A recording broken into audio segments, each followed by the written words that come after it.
Welcome to the Praxology podcast, where theology fuels the mission of the church. Helping young leaders on their faith formation path has been our focus point for this season. And as you know, we're all about helping leaders to think biblically, to reflect theologically, and to act missionally. This season, through lens of discipleship. My name is Killian Spies. I'm here with Sean Smith. We're both missionaries with Josiah Venture, and we're equipping young leaders in Central and Eastern Europe to fulfill Christ's commission through the local church. I'm very excited to introduce to you another guest. She's a long-term department leader in Josiah Venture, Northern Irish by accent and by birth, but she's called to live in Czech. And she's super excited about spiritual formation. Welcome, Rachel Davison. Good to see you. It's really good to be here with you guys today. How are you doing today? I'm doing pretty good. It's a little gray and cold, but doing good. I was about to say, well, the sun is out in Czech, but it looks like the sun is out. If it doesn't feel like the sun is out. It's pretty gray where I am, but maybe in Ostrava, where Sean is, it's a little better. Yeah. What's the weather like in Ostrava, Sean? Actually, as you spoke, no lie, the sun started to come through the clouds. So excellent. There you have it. It's partly cloudy, some sun, as expected this time of the year. Absolutely. As expected in April, right? Yeah. Great. Well, so good that you're on, Rachel. We are very excited about you as a team and about your passions and you as a person. Tell us about yourself. What do you enjoy? What are you up to? And I heard you're also teaching at this college thingy, right? Yeah. So I am originally from Northern Ireland, but I've been serving as missionary in Central and Eastern Europe for almost 13 years now. Wow. So I get to lead a team called the International Ministry Specialties Team. And together we get to equip and resource local churches across the 16 countries where Josiah Venture serves. And we're really focused on helping churches equip their young leaders in disciple making and to reach the next generation with the hope of the gospel, using opportunities like sports, music and arts, schools, and summer to do that. So I specifically lead our summer ministry program, which includes over 120 evangelistic summer camps that local churches do, and our incredible intern program. So that's my day job, essentially. My undergraduate degree is from Cardiff University in psychology, and I also have a master's in transformational leadership from the Irish Bible Institute in Dublin. I got that while living here in Czech. And I really love how both of those degrees have really shaped me. And I especially love that I get to pass that learning on through helping to teach the leadership class at Moorlands College. And so outside of all of that, I love my humans. I live in the Czech Republic, right on the border with Poland. And I love reading and sewing and being active. And so strength training, running, hiking, paddleboarding. I'm ready for some sunnier days and more time outside for sure. Yeah, we all are ready for summer, but it looks like you're not just building up your body, but also young Josiahs across Central and Eastern Europe who want to serve maybe part-time, maybe full-time in the future in different countries, in different contexts. That's really, really cool. Thanks.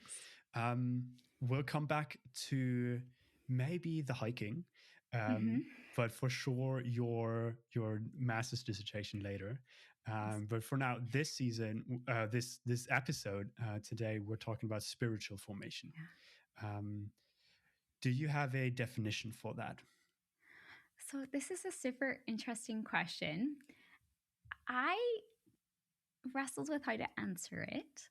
I think I would maybe say that spiritual formation is the process of becoming more deeply aware of how much God loves us, and that awareness will overflow into us being able to love him with all of our heart, mind, soul, and strength, and more able to love our neighbors as ourselves. I think Jesus has to be the goal of our spiritual formation, his love for us. And through our spiritual formation, we get to be transformed to look more like him. There are practices that will help us towards that goal of spiritual formation and towards those goals of knowing God better. But the practices are not the goal in and of themselves, is what I would say. So practices that help us get closer to God, understand him more, and that will overflow in loving God and loving our neighbor. Sean, what do you think of that?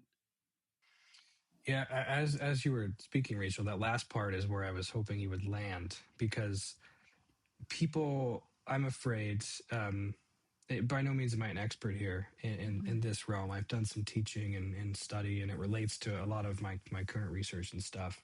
But the notion of spiritual formation is usually confusing for people. I found this out recently when I was doing something similar. I was actually teaching on the idea of spiritual formation of the mind as a master class that Josiah Venture, the organization that all three of us work for, asked me to do. And the first question I got was, we don't actually know what spiritual formation is. I just assumed that people knew a general kind of idea. But it seems like most people fill in the definition of spiritual formation intuitively as spiritual disciplines. And I think that you're totally right, that spiritual formation is beyond talking about disciplines. Disciplines help to shape and form us, but one of the major things that they actually do is shape and form our sight, or our vision, how we are aware of God, essentially. I could go on, but yeah, I think that's perfect. I agree. Exciting. Yeah. So yeah, drawing closer to God. How cool is that? Before we dive deeper, how did you yourself get into that field of spiritual formation, doing something that connects you closer to God? Yeah, I also feels like a tricky question to answer. I grew up in the church. I started serving at 13 in different ways, went on my first mission trip at 16. And I've been in full-time ministry basically since I graduated university. When I was commissioned by my home church as a full-time missionary, my youth ministry leader said, the most important thing you can do for the people you'll be serving is to love God more deeply. And I really don't think I actually believed him. I thought the most important thing I could do would be to learn the language quickly, to master my role, to dive into ministry at my local church. But all these years later, I know he was right. And it was as I was studying for my master's that I read a book about how pastors can survive and thrive long-term in ministry. And spiritual formation was one of the 5 key findings of their research. And so they quoted Pete Scazzero, who's a phenomenal thinker on this topic. And he said that work for God that is not nourished by a deep interior life with God will eventually be contaminated by other things such as ego, power, needing approval of or from others, and buying into the wrong ideas of success. And that book's really what prompted my master's dissertation. And then through that process, I've really been grappling with the role of spiritual formation as being a key piece of longevity in ministry, and something that's the call of every believer. And I've been really privileged to be able to continue to study this topic, to invite others deeper into it, and walk with people in various ways. So I would say, I don't know when, but for sure my master's was a key piece of that puzzle of me diving into this field. Cool. That's amazing. I actually want to connect this to something by way of context, and then launch into talking about your dissertation. And the what most people are not aware of, I think that Tyler and I spoke about this a season or two ago here on the podcast, but the notion of spiritual formation as a whole has had a huge sort of uphill battle. And it started not that long ago, actually, as a formal term. I mean, obviously it existed and people have been doing these practices since the beginning of time, really, right? With God instituting certain rhythms and things that people do.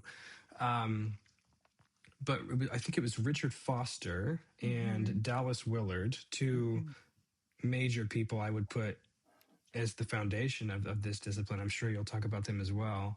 Yeah. And there's others, of course, that I'm not naming.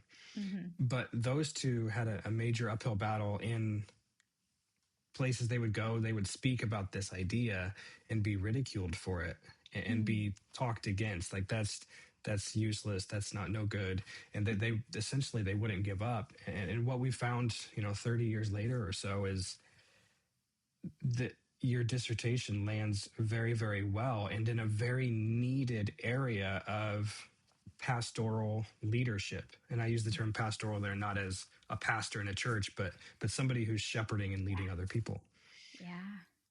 Connected with that is, well, I think one of the reasons why people get concerned, I suppose, by using the term self-care, which is in the title of your dissertation, which was Surviving and Thriving Long-Term, Examining the Role of Self-Care in the Lives of Single Second Cultural Missionaries Serving in Europe. Yeah. And let's start there. Unpack the dissertation as much as you want to for more context, but then let's dive straight into the depths of why is self-care a spiritual thing instead of non-spiritual? Yes, I remember sharing with someone on staff at Irish Bible Institute what my dissertation was going to be on, and he kind of went, "Oh, are we allowed to talk about that? Like, are Christians allowed to talk about self-care?" And I don't know to what extent he was joking, but I do think it's a valid question. Like, are we? I think, if you look on social media or in newspapers, there is a lot of different ideas of what self-care means. It can mean something very disciplined, like waking up at 5 a.m. and hitting the gym right away. It can also be something very commercial, and like these 10 key products that you need to buy to take care of yourself. And it can also be very self-focused, obviously, as well. But another definition of self-care that I like from that book that kind of inspired my journey on this was written by Burns, Chapman, and Guthrie, and they call it the ongoing development of the whole person, including this emotional, spiritual, relational, physical, and intellectual areas of life. And there's it's 25 years old now, I think. There's a model of, a best practice model of member care for missionaries created by people called O'Donnell and Pollock. And so I want you to imagine like a set of concentric circles. And so they, at the very center is master care.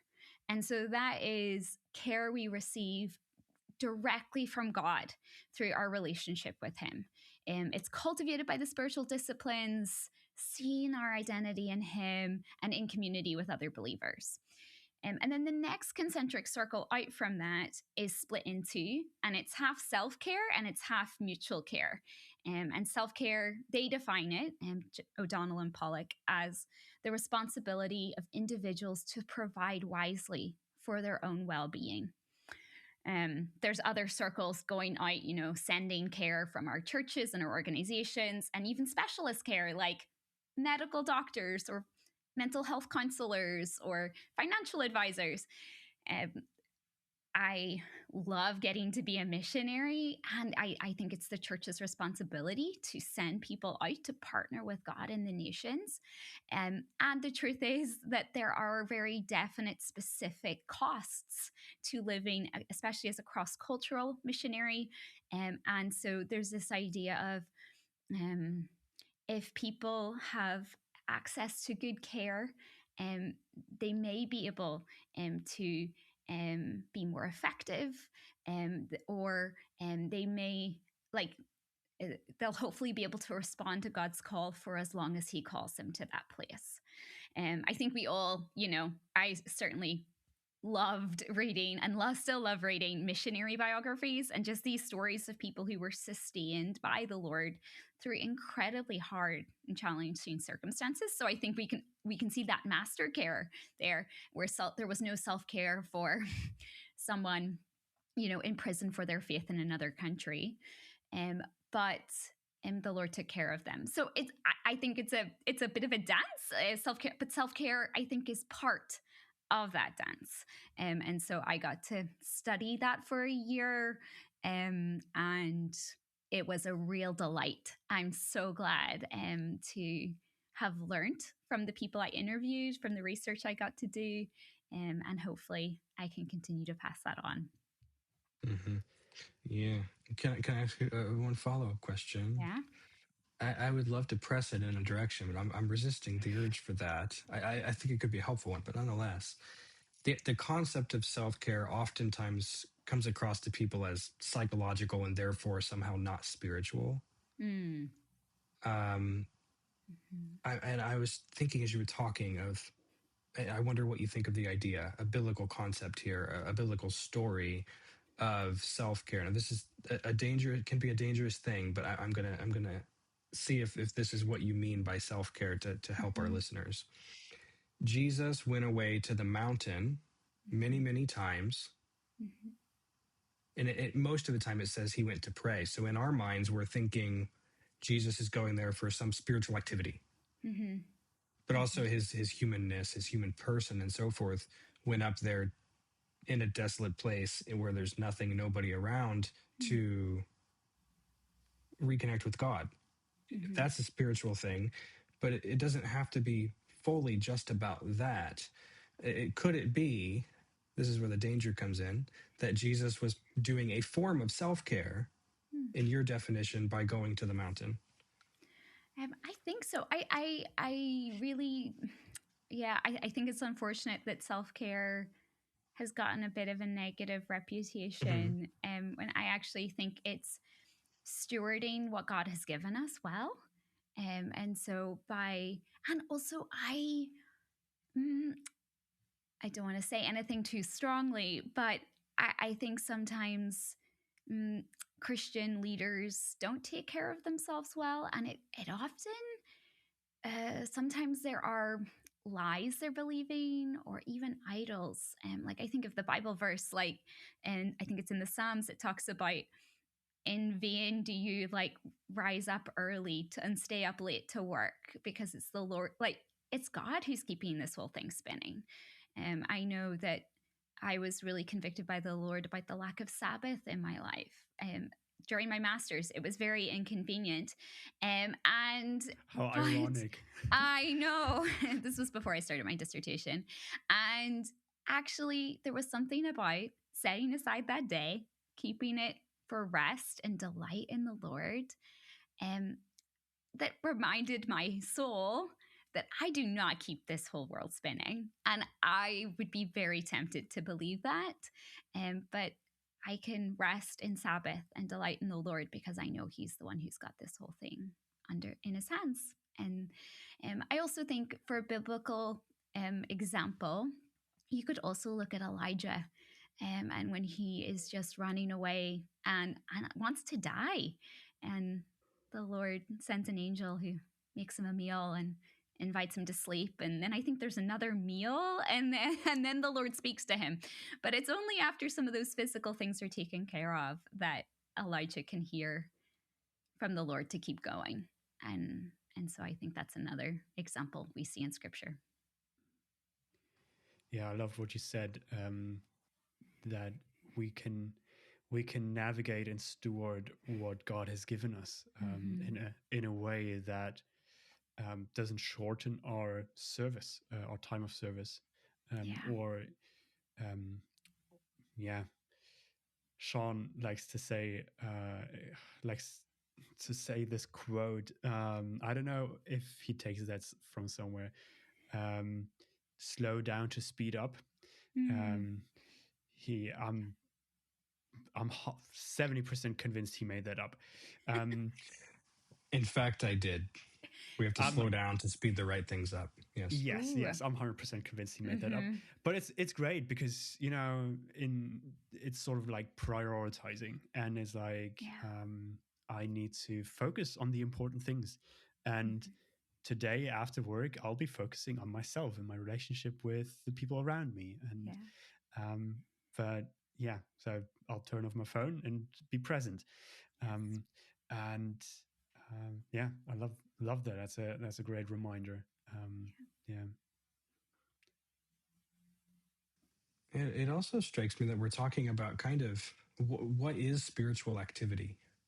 Sometimes I wonder if we spiritualize things too much, and actually in doing so we make them we rationalize the emotions and the depths of who we are as human people away, as if the gospel and the Bible and everything, Christianity, is pure truth and therefore just about the mind. And it's clearly not. There's a tradition called the tradition of the spiritual senses, and the mind and thinking is only one of those senses. There's many others, and this dates back to the pre-Middle Ages. But anyway, the concept of I think that is one of the things maybe that we're talking about, is just slowing down and pausing and saying, what even is spiritual activity? And where does spiritual growth come from? So if we're going to be formed spiritually, we're not just being formed by anything, we're being formed by God. So we have to slow down and be able to focus ourselves on God. But I think this is where John Calvin's really helpful. He says true knowledge, or like true wisdom, consists of two things: knowledge of God and knowledge of self. He says that at the very beginning of a 900-page work of art called The Institutes of the Christian Religion. And I think that's why he says it. That we're not just thinking beings. We have to slow down and take care of ourselves. And in doing so, we actually can focus more on God then. Yes. And actually, I was, because with the process of writing a dissertation, you spend months reading and you articulate some questions that you want to ask the people you're interviewing. And I also did surveys, and then you analyze pages and pages and pages of transcripts. And what was fascinating to me, because I hadn't seen it much in the literature, was the importance of self-awareness in self-care. And that was self-awareness and self-leadership were actually my first two major findings. And that it's only as we're aware of who we are, who God's made us, that we're able to rightly steward what he has given us. And so for me, I'm an introvert. I adore people, but I've got a few events coming up, and then I have that will require a lot of me. And then I have, a couple of days on my calendar where the title could basically be "See Nobody." And so do not leave my home. And so, because I'll need that like time aside to recover and rest after that intense season. And so, and then with self-leadership, it's one thing to be aware of who you are and what you need in in your specific season. But then you also need to be able to lead yourself to a point where you can actively do things that recharge you and refresh you. So those are choices we have to make, and lead ourselves towards. So I agree with Mr. Calvin. So I mean, he's a great guy, right? I know. It lived in the early 1500s. 1509, died in 1554. Incredibly ahead of his time, right? Yeah. And many other people were ahead of their time before him, like Augustine, who said very similar things also. Yes. But I want to say something, and then it leads into a very practical question here of what would you tell somebody who still struggles with this concept? That's where I'm heading, and then maybe we can take it into the very practical of an actual action that somebody could do that you've been involved with, that Killian, you can do. But I oftentimes will tell students at Moorlands, not taking care of yourself is selfish. And they go, what? Because you're in ministry and there's not enough workers and there's too much to do and you just have to give and give and give and give and give. And so I've started just saying quite point, like just matter of fact, not taking care of yourself is actually the most selfish thing you could do. Because if you're not taking care of yourself, then other people that are in your ministry are not getting the best version of you. And I could give a personal example of myself and just learning the rhythms of chronic pain that I have. If I don't take care of myself and do something like get good sleep, I become more irritable and upset, and I don't think as clearly, and other people are then not getting the best of me. So not taking care of myself has effects, has consequences. Therefore, taking care of ourselves has consequences as well. But for some people, it still feels selfish. Self-care, spiritual formation, isn't that just selfish? Shouldn't I just be giving all the time? What might you say to these people that are still struggling with the concept to help them take a next step? Just one thing. It reminds me a little bit of what your leader said, Rachel, when you started serving, and maybe you wanted to go that way, and I took that from you. But give them God, or be close to God. It's the most important thing you can give them. Maybe that is connected, maybe not. What are your thoughts? Yeah, I think. So I've definitely seen this. Like, I think it's a huge problem.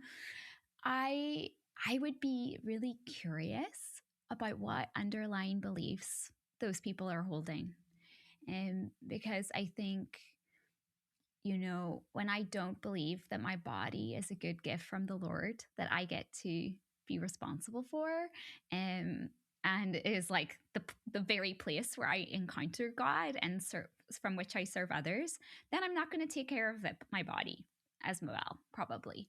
And so, so is there a lie underneath that belief that like self-care is selfish? I would encourage the leaders to think about what they're modeling actually as well. So maybe we can't get the person to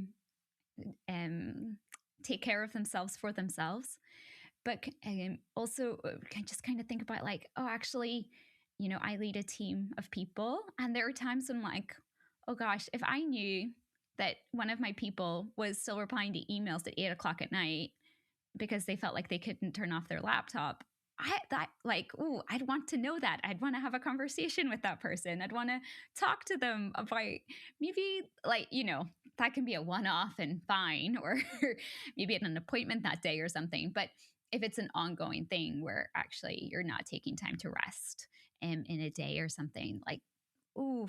So think about what you're modeling. Am I modeling a whole life well?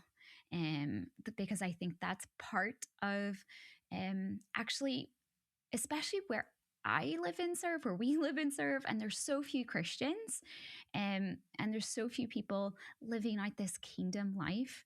I think there's something radically powerful about people who take care of their bodies well, love their families with excellence, love their friends, have time for hobbies.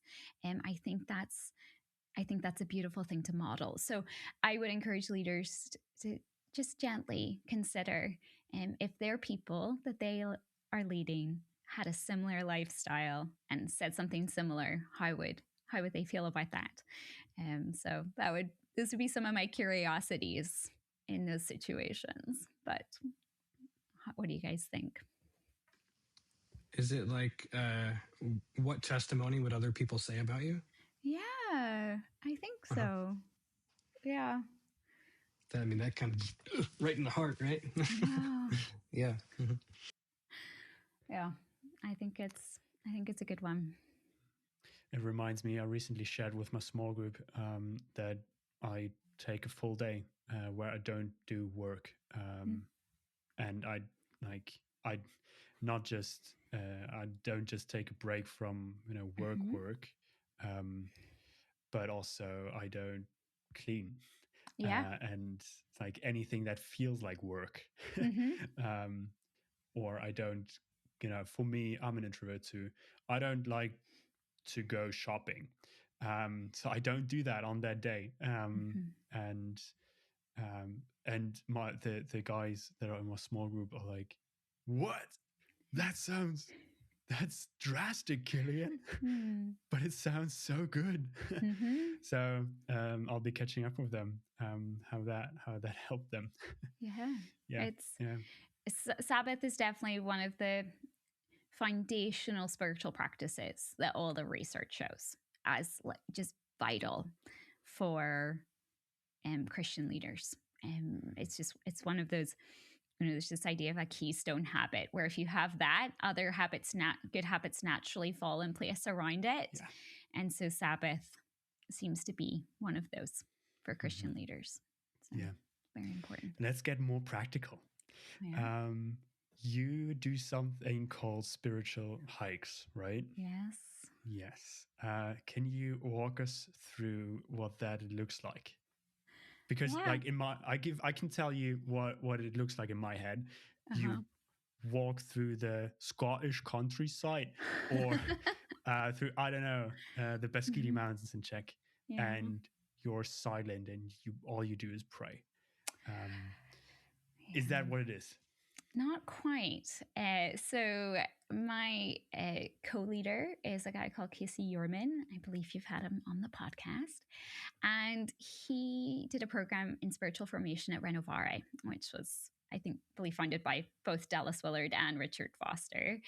And his final project was to come up with a way to pass on what he had learned about spiritual formation. And so Casey loves the outdoors, and he came up with this idea of a spiritual formation hike.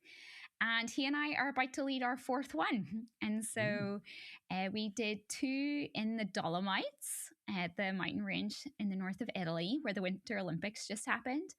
And last year we went to Sweden, and we'll go back to Sweden again this year. So basically we take a group of 6 to 8 people away for a week. This year in Sweden, it will be again about 108 kilometers of hiking through Sweden wilderness. It's called the Kungsleden.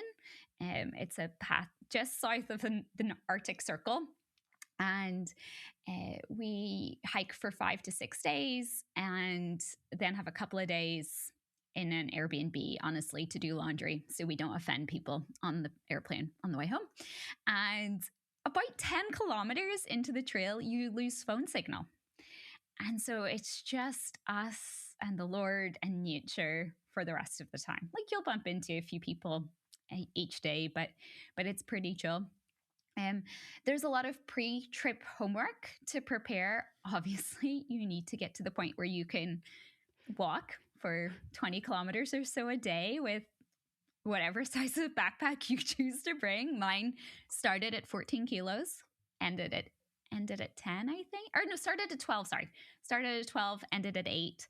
And so there's but then there's also a lot of reading, listening to content, processing, journaling through the topics and that we talk about then on the hike. And so it's things like belovedness, like our belovedness, the kingdom of God, spiritual disciplines, the path of spiritual formation and what that looks like. And then throughout the hike, we revisit all those topics, sort of one a day. And we also engage in a lot of different spiritual disciplines that are maybe newer to people. We write our own beloved charter, which is an incredible exercise from Trevor Hudson. We pray the hours with liturgy. We actually get to spend huge chunks of time in silence and solitude, and we're just all kind of spaced out and hiking and listening to the Lord. And we spend time listening to God on behalf of each other. And one of the goals of the trip would be that people create their own rule of life that enables them to abide in God's love and live out their love for Him and neighbor in their everyday afterwards. So that's what it looks like. There's a lot of Ruth, Barton, Foster, Willard, John Mark Comer, It's an incredible trip. I'm really excited to go again. It's such a privilege to get to journey with people in this way. Really cool. I can see the passion in your eyes, and that sounds incredible. To me, my only issue with that would be the walking, actually. Yeah. But you train for that as well, so I never know. You never know. We might sign up for it one day. You could start now and start preparing for next year. So it'd be great. I wonder how has that practice in particular shaped you, and maybe you have a story of someone that felt deeply impacted by that, and now looks at their spiritual formation differently. Yeah, it's a really great question. It's been so sweet to see how the Lord has brought the right people to the trip each year, and how He has met with us each individually and as a group and through each other. I think that's been one of my favorite things to see. I won't share like super personal stories. Sure. Just to it, I wouldn't want to do that for the people who participated in the trip.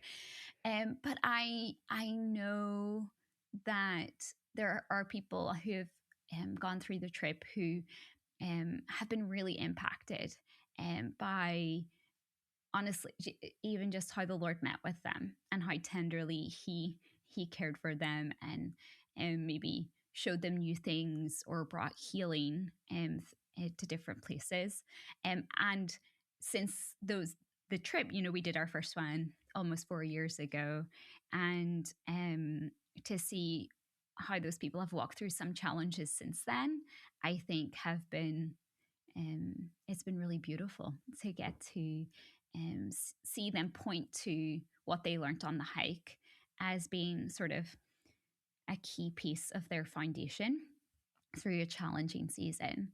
And I would even say for myself, Trevor Hudson writing a beloved charter, which is essentially you sort of string together Bible verses that remind you of how much God loves you. And, I have specific things ways that I need to hear that are different from how either of you would need to hear that, or any of the people listening.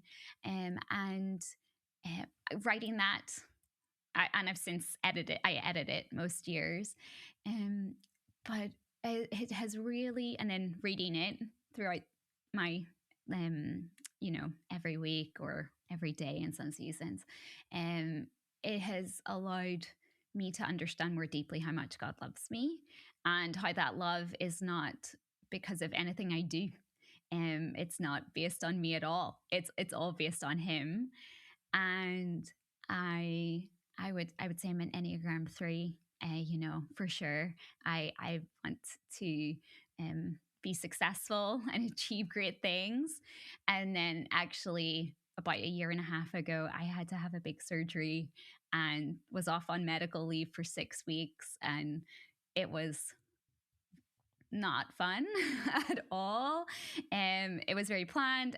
We're thrilled, like my medical team were thrilled with my results, but I was really terrified that not only was I going to be in pain for 6 weeks and beyond, but also that I would kind of go nuts because I wasn't working, because all I was doing was, to quote my fake nephew, it must be really nice, Aunt Rach, to like sit around in your pajamas all day, because I was staying with them as I recovered. And it was just like, yeah, it would feel better if I wasn't just thinking about how much pain I'm in. But I was really worried that I was going to go kind of crazy because I wasn't doing anything. I wasn't even going to church. Like I had nothing. And yet, because of this sort of muscle that I developed of sitting in God's love for me and knowing that that was way deeper than anything I could do for Him, way deeper than, even reading my Bible or anything. It's not reliant on anything I could do. I really don't know how I would have. I mean, I'm sure the Lord would have carried me through that season regardless, but it enabled it to be a sweeter experience, because I could just sit in that. I could just sit in my own belovedness. And so I'm really thankful for that. Would you say you because you have trained one of the rings, the self-care ring, because you knew how to do that, your master care circle felt easier? Oh, that's an interesting way to think about it. Potentially, yes. Like, I think, Willard, I forget which book it's in, but Willard has this, one of his analogies for like plugging is for the kingdom of God is when he was a kid, they got electricity. Electricity finally made it out to where they lived, but actually households had to choose to plug into it. Like they had to buy the toaster and the electric kettle instead of using the pan on the hob for Northern Irish, stove for American English. You had to make choices to use the electricity. And I think I've, by God's grace, I've been able to develop some habits and rhythms that enable me to plug in to his electricity, to stretch the analogy, but hopefully I'm communicating well about that. But I think that's part of it. We can choose to partner with God in what he's doing in our lives. Yeah. Really cool. We're coming to a close. Sean, do you have any last questions? Always. However, if we with that idea of electricity, there's an American phrase of electricity as juice. I think it gives you something that can be used, so like energy, right? Yeah.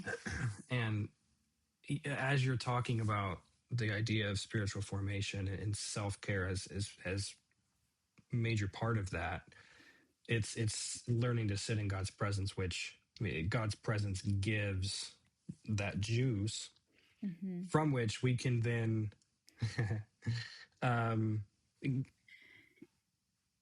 be a witness to others, be in service to others. And in that way, we're not giving them ourselves. We're actually giving them the best version of ourselves, because that includes Jesus too, which I think is amazing that you're drawing that out. So that's wonderful. Full circle there. There we go. Awesome. Oh, that wasn't the question. Oh, sorry. Great. Then full circle, full stop. Exactly. Really nice.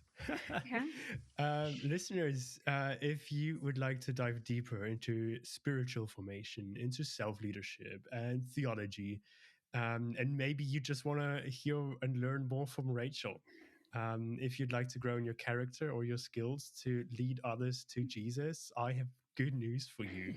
You can join us for an online open day at Moorlands College and discover how we can support you in your spiritual formation journey. Open days are on April 10th, which is tomorrow, on May 8th, May 15th, May 29th, or June 5th. They're all in the afternoon at different times. Hope you can make it to one of them. Sign up through the link in the show notes or through our social media. You'll see it. It's obvious. We have open days, and we're all so excited to see you guys there. Incredible. Rachel, thank you so much for being on today. This was such a soothing, and I feel like this conversation was self-care for me. Just being reminded about God's love for us, and that He cares about us first of all, and then second of all that He has given our lives to steward them well, so that we can represent Him well as His images and lead others to Him. Thank you so much, and I hope to see you soon. Bye. Thanks, guys.